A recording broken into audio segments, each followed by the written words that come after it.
Sean Williams, lead blender and ambassador for Cohiba Cigars. Cohiba Macassar.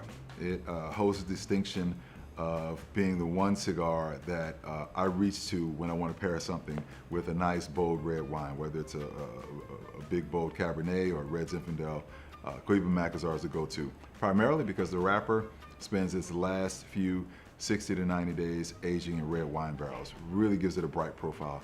Nice raisiny notes, sort of charred oak to it, beautiful depth, but just a great cigar. Rosado wrapper, Cameroon binder, Nicaraguan Dominican filler, medium body, maybe a hair above, but very rich, decadent cigar. Just an incredible, incredible cigar that you definitely want to try.